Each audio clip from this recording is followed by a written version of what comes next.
Bienvenue à l'École des Mines. C'est dans ce cadre que nous réalisons notre projet de mécatronique sur le thème d'un orchestre automatique. Notre projet s'appuie sur deux instruments déjà existants, une guitare automatique et une flûte. Notre but est d'améliorer ces instruments, d'harmoniser leur fonctionnement pour permettre à l'orchestre d'être dirigé par un chef muni d'une baguette qui pourrait contrôler le tempo et le démarrage des morceaux.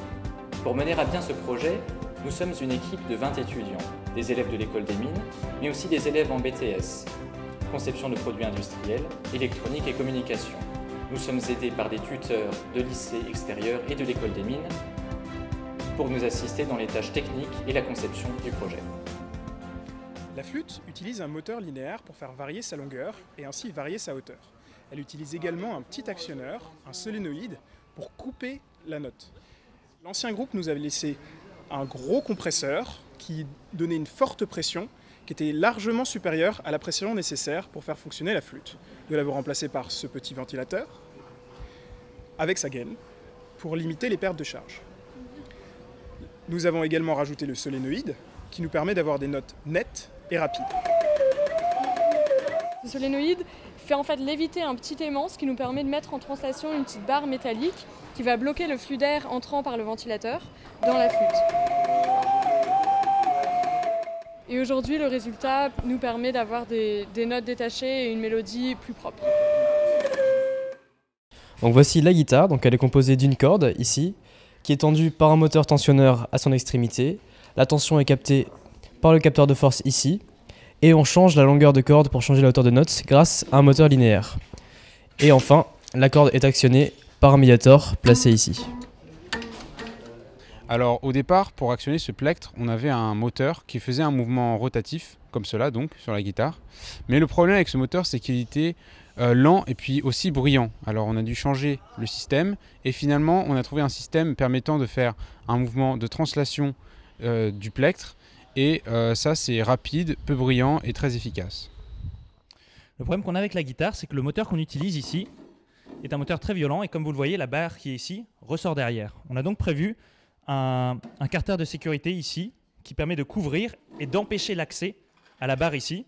Et il permet en plus de ranger, comme vous le voyez, tout l'électronique qui traîne partout et de se disposer ici et qui sera finalement installé là de manière définitive. Pour éviter aussi que l'utilisateur puisse venir toucher ici en mouvement ou puisse accéder à l'électronique, on a prévu aussi des portes qui s'actionnent donc ici pour venir fermer la maquette et protéger pendant qu'elle est en état de marche. Durant toute l'année, nous avons travaillé en collaboration avec des BTS mécaniques pour concevoir les nouvelles parties de la guitare et nous nous sommes aidés de maquettes Katia pour pouvoir discuter plus facilement sur le prototypage des nouvelles pièces. L'innovation majeure de notre projet a consisté en la conception d'une baguette de chef d'orchestre qui permet à un utilisateur de donner le départ et de contrôler le tempo en temps réel auquel il veut que les instruments jouent. On a imaginé plusieurs solutions techniques. Celle qu'on a retenue, c'est qu'en fait la baguette est composée d'une tige surmontée de plusieurs LED infrarouges.